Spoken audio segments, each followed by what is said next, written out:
दोस्तों नमस्कार। VK knowledge electrical में आप सभी का स्वागत है।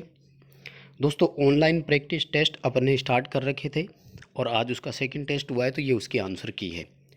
यदि आपने वो टेस्ट दिया है तो अपने आंसर मिलान कर लीजिए कि कौन से क्वेश्चन का आंसर कैसे आया।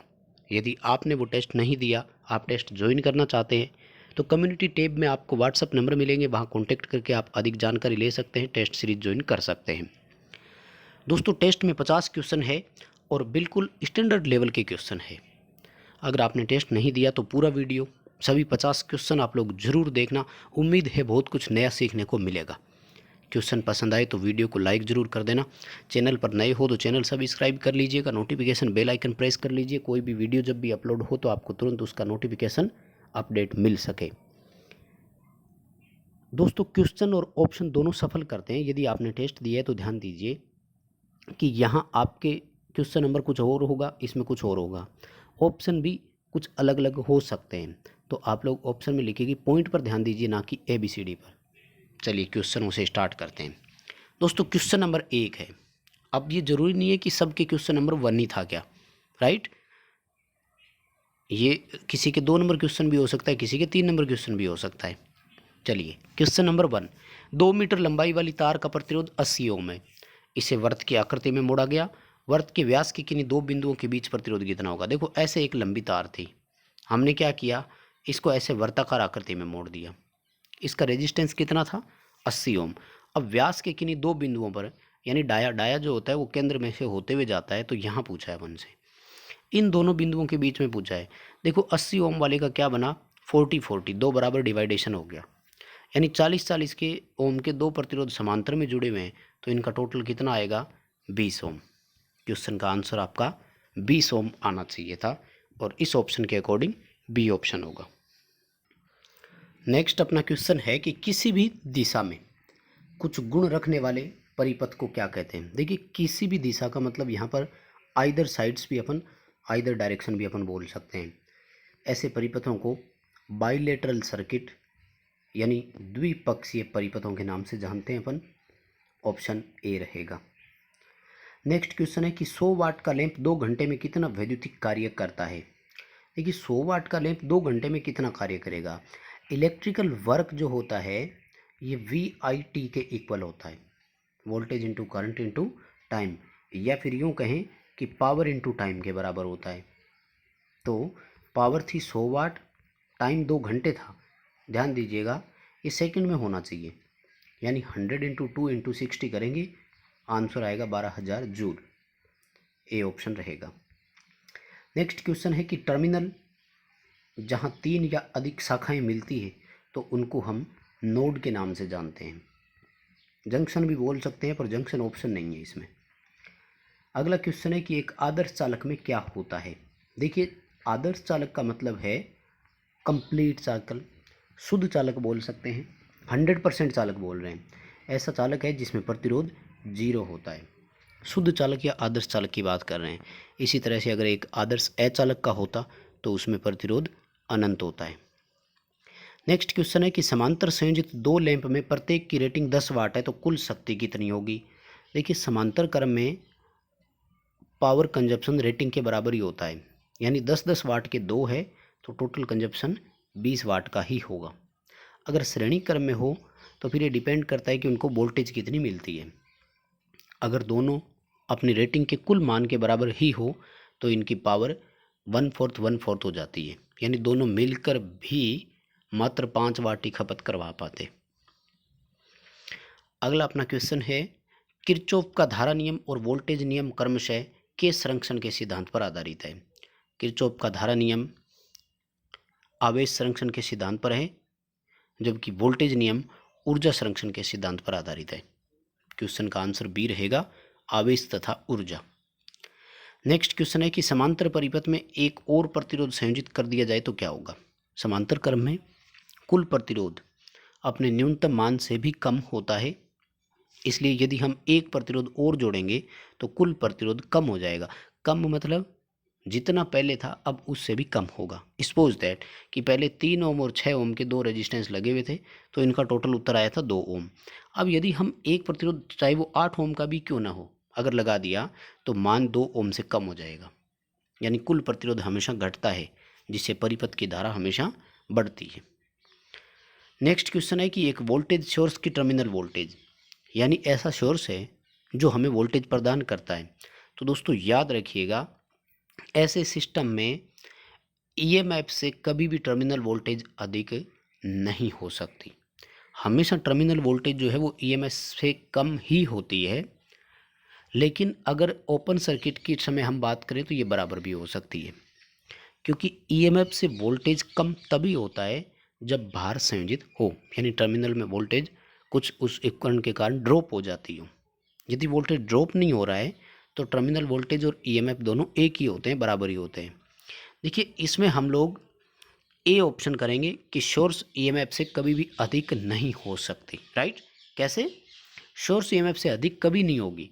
अब इसमें एक ऑप्शन है कि सोर्स ईएमएफ से हमेशा कम होती है, तो हम इस ऑप्शन की ओर क्यों नहीं गए? देखिए हमेशा कम जरूरी नहीं है ना, ये कम तभी होती है जब लोड पर हो, बराबर भी हो सकती है कभी। और बराबर क्यों नहीं किया? तो हमेशा बराबर भी नहीं होती, यानी लोड अगर कनेक्ट होगा तो, यानी ये श्योर कंडीशन है, किसी भी कंडीशन में वो सोर्स ईएमएफ से अधिक नहीं जाएगी, वो कम होती है, वो बराबर भी हो सकती है, और अधिक तो कभी होती नहीं है। नेक्स्ट क्वेश्चन था कि डीसी परिपथ में भार सामान्यतः कैसा होता है? दोस्तों डीसी परिपथ में कभी कोई रिएक्टेंस नहीं होता है, ये ध्यान दीजिएगा। रिएक्टेंस किसके कारण आता है? इंडक्टर के कारण और कैपेसिटर के कारण। डीसी में इंडक्टर शॉर्ट सर्किट की तरह, कैपेसिटर ओपन सर्किट की तरह कार्य करता है, इसलिए इन दोनों का भी प्रतिघात परिपथ में नहीं होता, और लोड हमेशा रेजिस्टिव प्रकार का होता है, यानी प्रतिरोधी परिपथ होता है हमेशा। इसीलिए तो पावर फैक्टर इकाई होता है और फेज अंतर 0 होता है। वास्तविक शक्ति और आभासी शक्ति हमेशा बराबर होते हैं।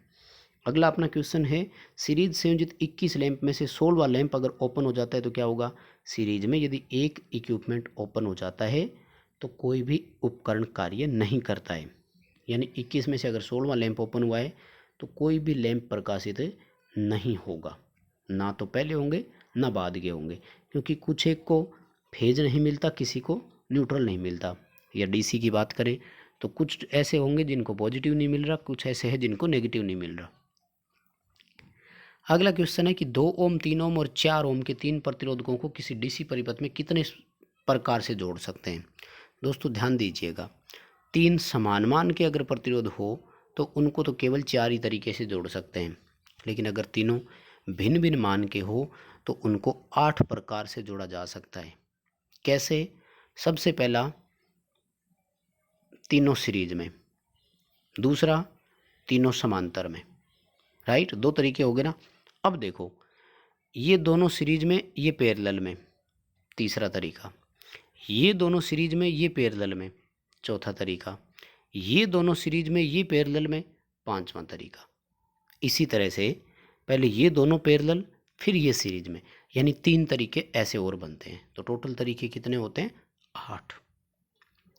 अगला क्वेश्चन है कि 6 ओम और 8 ओम के 2 प्रतिरोध सीरीज में संयोजित है। 8 ओम के प्रतिरोध पर 24 वोल्ट ड्रॉप होता है, तो सप्लाई वोल्टेज का मान कितना होगा? इस क्वेश्चन के 2-3 तरीके हैं। देखिए 8 ओम वाले पर 24 वोल्ट ड्रॉप हो रहा है, तो आप इसकी धारा निकाल दीजिए। 24/8, 3 एम्पियर करंट इसमें से चल रहा है। देखो सीरीज सर्किट में क्या होता है कि धारा सभी प्रतिरोधकों में एक समान चलती है, परिपथ की कुल धारा भी यही है। अब हम चाहें तो ये भी कर सकते हैं कि यही 3 एम्पियर करंट इस 6 ओम वाले में से भी प्रवाहित हुई है, तो 6 × 3 करेंगे, यानी इस पर कितने वोल्ट ड्रॉप हो रहे हैं? 18। इस पर 18 वोल्ट ड्रॉप हो रहे हैं, इस पर 24 वोल्ट हो रहे हैं, दोनों को जोड़ दीजिए, उत्तर आएगा 42 वोल्ट। हम दूसरे तरीके से भी कर सकते हैं। टोटल परिपथ की करंट 3 एम्पियर आई थी, और इन दोनों का मान कितना है? 14 ओम टोटल रेजिस्टेंस, तो आई × आर कर दीजिए। इस तरीके से भी 42 वोल्ट ही आंसर आ रहा है।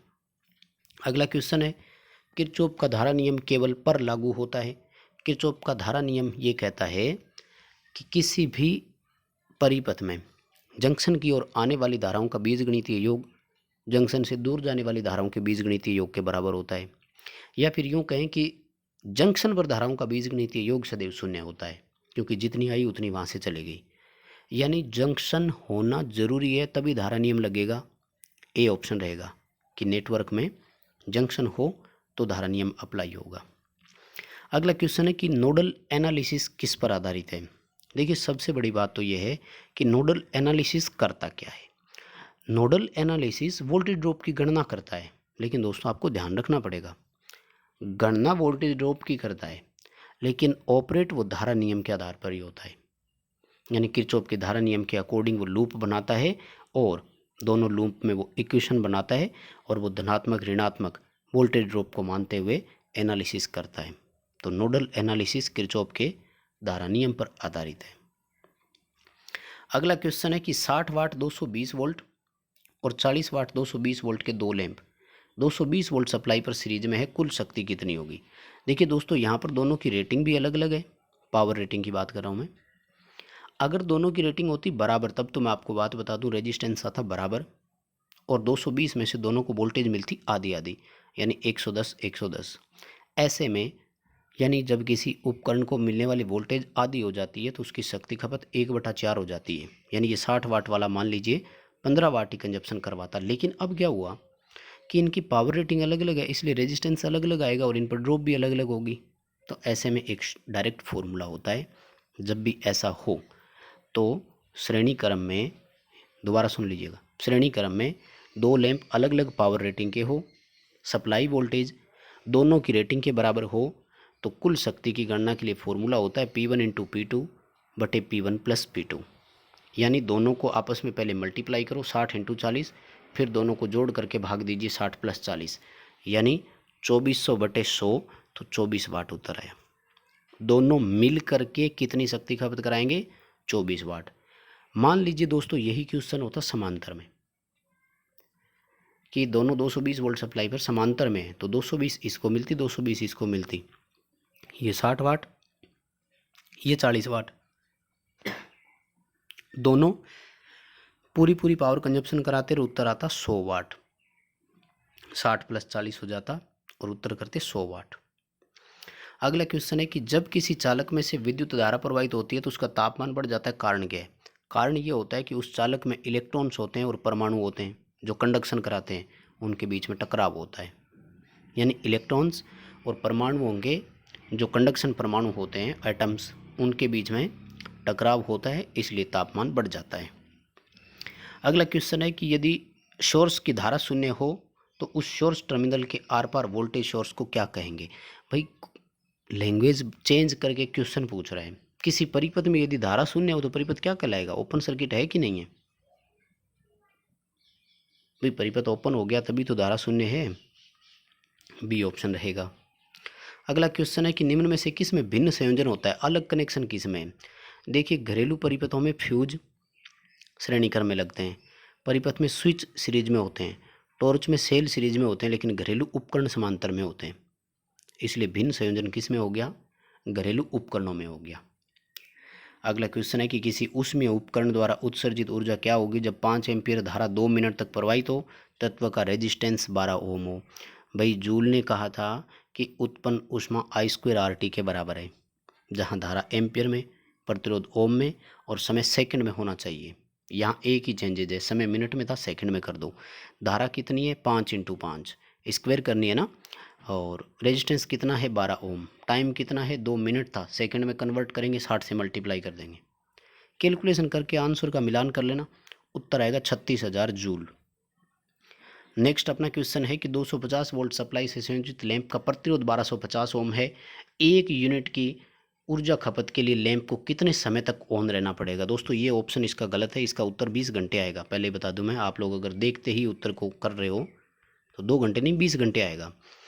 भाई सीधी सी बात है, हमें क्या चाहिए, किलोवाट इंटू घंटे, यानी 1000 वाट का लोड अगर 1 घंटे चले तो होगा, यानी हमें ये चाहिए कि कितने वाट का लोड है, फिर हम कैलकुलेशन 1 घंटे की कर देंगे। वाट के लिए फॉर्मूला क्या रहता है, P बराबर V²/R। वोल्टेज कितनी है 250, तो 250 इंटू 250 बटे रेजिस्टेंस 1250 है, कैलकुलेशन करोगे तो ये उत्तर आएगा 50 वाट। अब 50 वाट के लैंप को कितने घंटे चलाएं ताकि वो 1 यूनिट कंजप्शन कराए, तो 20 घंटे चलाना होगा कि नहीं। उत्तर इसका डी करना है, ए नहीं होगा। अगला क्वेश्चन है कि किसी परिपथ में प्रतिरोध में शक्ति खपत का सही सूत्र क्या होगा जब चालकता G और I विद्युत धारा हो। देखो अगर I और R दे रखा हो तो फॉर्मूला होता है I स्क्वायर इंटू आर, लेकिन R की जगह G दे रखा है तो 1/G होता है, क्योंकि प्रतिरोध और चालकता एक दूसरे के व्युत्क्रमानुपाती, यानी I स्क्वायर इंटू जी हो जाएगा, या I स्क्वायर बटे जी हो जाएगा। कैसे? P बराबर आई स्क्वायर इंटू आर है, आर की जगह हमें क्या रखना है 1/G, तो आई स्क्वायर को मल्टीप्लाई करेंगे यानी आई स्क्वायर बटा जी, ऑप्शन रहेगा सी, आई स्क्वायर अपॉन जी। कंडक्टेंस जी जो है ये साइमन में है। अगला क्वेश्चन, जूल के नियमानुसार उत्पन्न ऊष्मा धारा के कैसे निर्भर करती है। तो अभी ऊपर हमने फॉर्मूला निकाला था आई स्क्वायर आर टी, वो धारा के वर्ग के समानुपाती है, प्रतिरोध के सीधे समानुपाती। नेक्स्ट अपना क्वेश्चन है कि 0.1 साइमन की चालकता वाले दो प्रतिरोधकों की सीरीज में कुल चालकता कितनी होगी। दोस्तों चालकता और प्रतिरोध एक दूसरे के व्युत्क्रमानुपाती होते हैं, रेसिप्रोकल यानी इन्वर्सली प्रोपोर्शनल होते हैं, यानी सरणी क्रम में प्रतिरोध हमेशा जुड़ते हैं और कुल प्रतिरोध बढ़ता है, इसलिए चालकता हमेशा घटती है। यानी सीरीज में कुल चालकता के लिए वही फॉर्मूला होगा जो समांतर क्रम में कुल प्रतिरोध का होता है। यहाँ पर कुल चालकता के लिए फॉर्मूला होगा 1/GT बराबर 1/G1 प्लस 1/G2, यानी चालकता के लिए। लेकिन ये फॉर्मूला तो हम तब लगाते जब दोनों कंडक्टेंस अलग अलग होती। अब दोनों कंडक्टेंस एक बराबर है तो हम लोग G/N ये फॉर्मूला भी अप्लाई कर सकते हैं। एक की कंडक्टेंस कितनी है और नंबर ऑफ कंडक्टर या नंबर ऑफ रजिस्टर कितने हैं। 0.1 एक की है, दो प्रतिरोधक इसमें लगे हुए हैं। जब हम लोग इसको कैलकुलेशन करेंगे तो आंसर कितना आएगा 0.05 साइमन आएगा। क्वेश्चन का आंसर होगा सी। नेक्स्ट अपना क्वेश्चन है 2 ओम 3 ओम और 6 ओम के तीन प्रतिरोधकों को किसी परिपथ में कैसे संयोजित किया जाए ताकि परिणामी प्रतिरोध 4 ओम हो। यानी हमें रिजल्टेंट जो रेजिस्टेंस वैल्यू चाहिए वो 4 ओम की रिक्वायरमेंट है, तो हम इनको कैसे जोड़ें। ऑप्शन देख लीजिए, सभी समांतर में हो नहीं सकता क्योंकि समांतर क्रम में तो 2 ओम से भी कम आएगा। उसके बाद में देखिए 6 ओम वाला सीरीज में जुड़ता है तो रेजिस्टेंस 6 से अधिक चला जाएगा, यानी ये दो ऑप्शन तो नहीं होंगे। अब ऑप्शन आ गए अपने सामने ये, ठीक है। तो देखिए 3 और 6 ओम दोनों जब समांतर में जुड़ेंगे तो इनका टोटल आएगा 2 ओम, और इसके श्रेणी क्रम में 2 ओम वाला और जुड़ेगा तो टोटल रेजिस्टेंस कितना हो गया 4 ओम। यानी 3 ओम और 6 ओम तो होंगे समांतर में, 2 ओम का प्रतिरोध होगा इनके श्रेणी क्रम में। अगला अपना क्वेश्चन है R1 और R2 दो प्रतिरोध जब सीरीज में संयोजित हो तो कुल प्रतिरोध 4.5 ओम, जबकि समांतर में संयोजित हो तो कुल प्रतिरोध 1 ओम आता है। दोनों के मान क्रमशः कितने होंगे। देखो ए तो हो ही नहीं सकता क्योंकि 3 और 1 जोड़ेंगे तो 4 ही हुआ, उत्तर से ये 4.5 ओम, राइट। और सी और डी वैसे भी नहीं हो सकता, 6 ओम 9 ओम चला गया, यानी श्रेणी क्रम में इसका 9 ओम इसका 12 ओम हो गया, तो ऑप्शन एक ही बचा अपने पास। 3 ओम और 1.5 ओम जब श्रेणी क्रम में होंगे तो उत्तर आएगा 4.5 ओम, जब समांतर में होंगे तो उत्तर आएगा 1 ओम। नेक्स्ट क्वेश्चन है कि एक परिपथ में दो असमान प्रतिरोध समांतर में संयोजित है, यानी अनइक्वल रेजिस्टर है, पैरेलल में कनेक्ट है, तो इनके लिए कौन सा ऑप्शन सही रहेगा। दोस्तों समांतर क्रम में प्रतिरोध में पोटेंशियल सब पर एक जैसा होता है, यानी वोल्टेज सभी को समान मिलती है, तो क्वेश्चन का आंसर अपना डी हो जाएगा। नेक्स्ट क्वेश्चन है 200 वाट के 4 लैंप और 100 वाट के 2 लैंप प्रतिदिन 5 घंटे चलाए जाते हैं, तो उस घर में 5 दिन में विद्युत खर्च कितना होगा। 200 वाट के 4 लैंप यानी 800 वाट का लोड हो गया, 100 वाट के 2 यानी 200 वाट का लोड हो गया, मतलब 1000 वाट का लोड डेली 5 घंटे चलता है, तो ये 5 यूनिट के बराबर हो गया। यानी डेली कितने यूनिट कंजप्शन हो रही है 5 यूनिट। अगर हम बात करें इसके कि उस घर में 5 दिन में विद्युत खर्च कितना होगा, तो देखिए डेली जो है ये 5 यूनिट हो रहा है, तो 5 दिन में कितना होगा 25 यूनिट का होगा। दोस्तों ऐसा इसमें ऑप्शन ही नहीं लिख पाए हम लोग, तो 25 यूनिट इसका आंसर आएगा, कोई भी ऑप्शन इसके लिए है ही नहीं। नेक्स्ट अपना क्वेश्चन है कि डीसी परिपथों का पावर फैक्टर सदैव कितना होता है। डीसी में पावर फैक्टर हमेशा इकाई होता है, फ्रीक्वेंसी 0 होती है और समय अंतराल अनंत होता है। और फेज अंतर की बात करें तो वो भी 0 डिग्री होता है। और वास्तविक शक्ति आभासी शक्ति हमेशा बराबर होते हैं। नेक्स्ट क्वेश्चन है, निम्न में से किसकी इकाई जूल नहीं होती है? कार्य की इकाई जूल है, ऊष्मा की जूल है, ऊर्जा की जूल है, शक्ति की नहीं होती। शक्ति की जूल प्रति सेकंड होती है। नेक्स्ट क्वेश्चन है कि 100 ओम के 100 प्रतिरोध सीरीज में है, कुल प्रतिरोध कितना होगा? टोटल रेजिस्टेंस के लिए सीरीज में फॉर्मूला होता है R इंटू एन, यानी 100 इंटू 100 करेंगे, उत्तर आएगा 10,000 ओम। क्वेश्चन का आंसर सी कर देंगे। अगर पैरेलल में होता तो R बटे एन होता, यानी 100 बटे 100 1 ओम हो जाता। नेक्स्ट क्वेश्चन है, 3 ओम, 9 ओम और 18 ओम के 3 प्रतिरोध समांतर में कुल प्रतिरोध कितना होगा?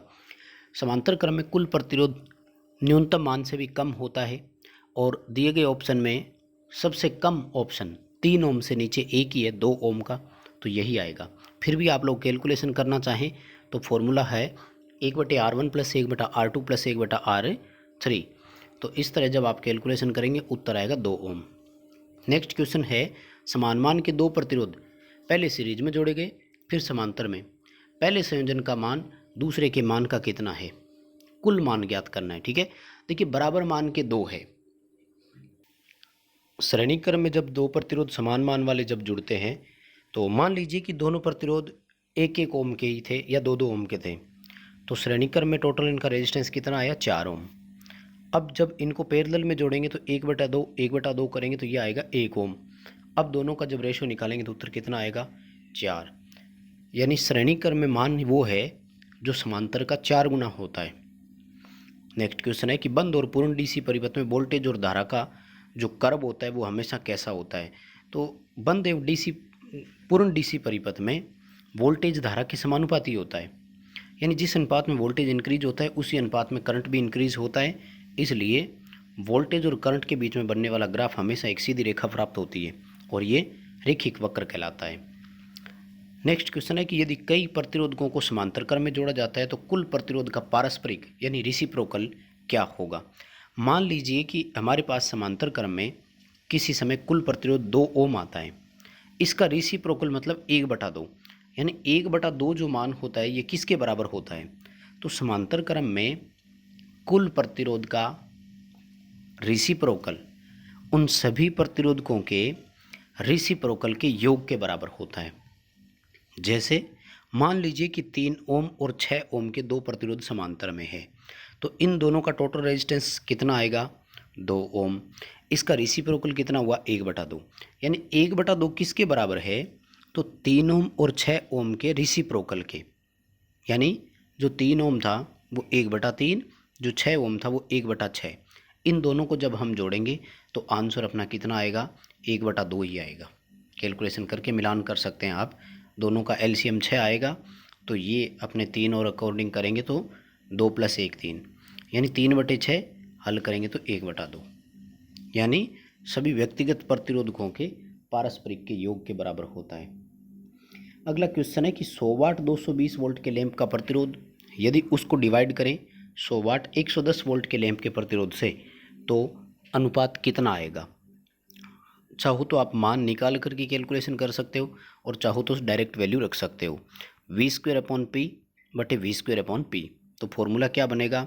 V²/P, और ये संख्याएं चेंज होने के बाद में क्या रहेगा कि अपन वैल्यू रख देते हैं। तो पहले में जो वैल्यू है वो कितनी है?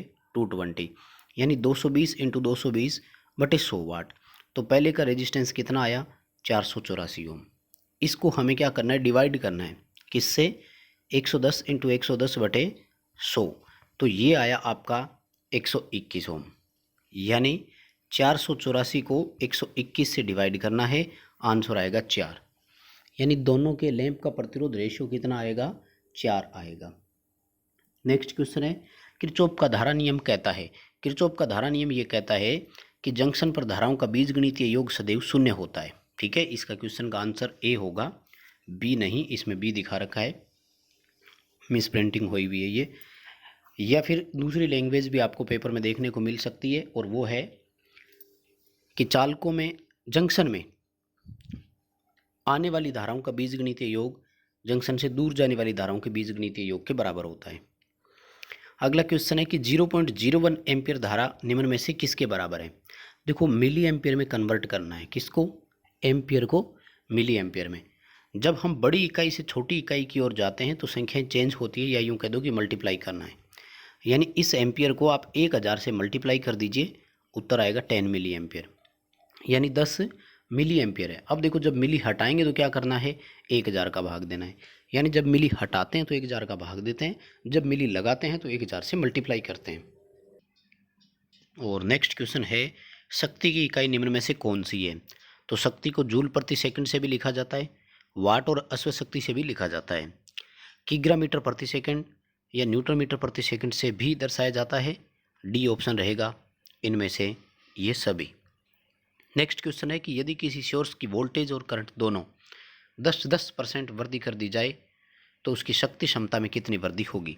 दोस्तों इस क्वेश्चन को समझने के लिए आपको एक एग्जाम्पल लेना पड़ेगा। मान लीजिए कि पहले वोल्टेज और करंट 100 थे, तो पावर के लिए फॉर्मूला होता है power equal to V into I. मान लीजिए कि पहले वोल्टेज 100 और करंट भी 100 था, तो ये आंसर आएगा 10,000। अब दोनों की वैल्यू में 10% की वृद्धि कर दी जाए, यानी वोल्टेज भी 110 वोल्ट और करंट भी 110 एम्पियर। इसको जब हम मल्टीप्लाई करेंगे तो ये आएगा 12,200। तो देखिए वृद्धि कितनी हुई, अब 12,100 हो गया, जबकि पहले था 10,000। वृद्धि अगर हम लोग देखें तो 2100 की हुई, जब इसको प्रतिशत में कन्वर्ट करेंगे तो 21% की वृद्धि हुई, यानी उस सोर्स की पावर में 21% इंक्रीजिंग आएगा। नेक्स्ट क्वेश्चन है कि सीरीज में संयोजित दो प्रतिरोध का अनुपात 1:3 है, तो धाराओं का अनुपात क्या होगा। सीरीज में प्रतिरोधक का मान चाहे कुछ भी हो, प्रत्येक प्रतिरोधक में धारा का मान सदैव एक समान प्रवाहित होता है, इसलिए 1:1 होगा। और नेक्स्ट क्वेश्चन है, समांतर संयोजित दो प्रतिरोध में कुल धारा 10 एम्पियर है। यदि R1 का मान 60 ओम हो तो R2 में से धारा 6 एम्पियर हो, तो R2 प्रतिरोधक का मान कितना होगा। देखो इसके लिए दो तरीके हैं, अपन कैलकुलेशन अगर चाहें तो कर सकते हैं। भाई जब R2 में से 6 एम्पियर करंट फ्लो हो रहा है तो R1 में से कितना चल रहा होगा फिर 4 एम्पियर, क्योंकि टोटल कितना है 10 एम्पियर।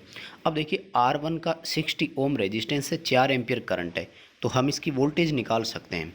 60 × 4 240 वोल्ट हो गया। समांतर क्रम में हम सभी जानते हैं कि वोल्टेज का मान समान रहता है। इस R1 को अगर 240 वोल्ट मिल रहा है तो R2 को भी कितना मिल रहा होगा 240 वोल्ट। तो R2 पर वोल्टेज 240 वोल्ट, 6 एम्पियर की धारा है, इसका मतलब उसका प्रतिरोध कितना है 40 ओम। क्वेश्चन का आंसर कर देंगे बी। नेक्स्ट क्वेश्चन है कि नेटवर्क की कई शाखाओं के द्वारा बनाए गए एक बंद परिपथ को क्या कहते हैं। लूप बोलते हैं इसको, जिसमें अनेक ब्रांच निकलती हो, लूप कहते हैं हम इन सबको। जहाँ पर ये ब्रांच मिलती है वह जंक्शन कहलाता है। नेक्स्ट क्वेश्चन, ओम का नियम किस पर लागू नहीं होता। देखिए ओम कहता है कि किसी परिपथ में V समानुपाती I होता है, यानी अगर हम जिस रेशो में वोल्टेज बढ़ाते हैं या घटाते हैं, यानी जिस अनुपात में हम वोल्टेज में परिवर्तन करते हैं, यदि उसी अनुपात में धारा भी परिवर्तित होती है तो वहाँ ओम का नियम लागू होगा, उसके अलावा नहीं होगा। जैसे डायोड में लागू नहीं होगा, यानी अर्धचालकों में लागू नहीं हो सकता। कैसे, क्योंकि सिलिकॉन अगर है तो 0.7 वोल्ट तक भी उसमें धारा का मान कितना रहेगा 0, यानी वोल्टेज 0 थी तब भी धारा 0, वोल्टेज बढ़ करके 0.7 वोल्ट होगी तब भी धारा 0 ही है, तो समानुपातिक कहाँ हुआ। नेक्स्ट क्वेश्चन है, डीसी सीरीज परिपथ में कुल प्रतिरोध का मान कैसा होता है। कुल प्रतिरोध का मान उच्चतम प्रतिरोध मान से भी अधिक होता है और ये सभी मानों के योग के बराबर होता है। डी आंसर होगा। नेक्स्ट क्वेश्चन, सीरीज परिपथ में वोल्टेज के बारे में कि वोल्टेज कैसी होती है। अब थोड़ा सा ये क्वेश्चन अधूरा है, हम यूँ कह सकते हैं, क्योंकि पूरा क्वेश्चन इस तरह से होता, प्रतिरोध का मान दिया हुआ होना जरूरी होता है। क्योंकि सीरीज में यदि सभी प्रतिरोध एक समान मान के हैं तो सब पर एक समान वोल्टेज ड्रॉप होगा। यदि भिन्न भिन्न मान के रेजिस्टर है तो फिर उच्च प्रतिरोध पर अधिक ड्रॉप और निम्न प्रतिरोध पर निम्न ड्रॉप होगा। तो इसमें मान लीजिए कि हमें रेजिस्टेंस की वैल्यू नहीं दी गई थी, प्रतिरोध का मान नहीं बताया था अपन को। समान मान हो तो वोल्टेज ड्रॉप भी समान होगा, और यदि प्रतिरोध का मान भिन्न भिन्न है तो उच्च प्रतिरोध मान पर अधिक वोल्टेज ड्रॉप, निम्न प्रतिरोध मान पर निम्न वोल्टेज ड्रॉप। नेक्स्ट क्वेश्चन है कि निम्न में से कौन सा द्विपक्षीय एलिमेंट नहीं है। बाइलेटरल, बाइलेटरल मतलब जो एक ही दिशा में चले। देखो रजिस्टर, इंडक्टर और कैपेसिटर ये बाइलेटरल होते हैं, दोनों दिशाओं में करंट फ्लो इनमें होता है, जबकि एक स्थिर धारा स्रोत एक पक्षीय एलिमेंट की श्रेणी में आता है, यूनिलेटरल एलिमेंट बोलते हैं इसको। नेक्स्ट अपना क्वेश्चन है सीरीज संयोजित समान मान के दो प्रतिरोध R1 और R2 में से यदि R2 ओपन हो और सप्लाई वोल्टेज का मान 220 वोल्ट हो तो दोनों प्रतिरोधकों पर वोल्टेज का मान क्रमशः कितना कितना होगा। मान लीजिए कि ये है वो दो रजिस्टर इस तरह से, राइट, जिसमें से R2 को हमने ओपन दिखाया है। दोस्तों जब परिपथ ओपन हो गया तो धारा का मान कितना है, 0 है।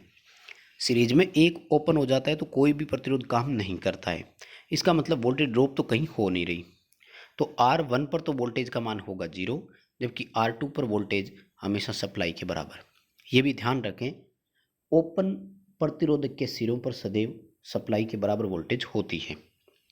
नेक्स्ट क्वेश्चन है किसी बंद परिपथ में आरोपित ईएमएफ का योग परिपथ घटकों के वोल्टेज ड्रॉप के योग के बराबर होता है। यह कथन किरचॉफ का द्वितीय नियम है, किरचॉफ का वोल्टेज नियम है।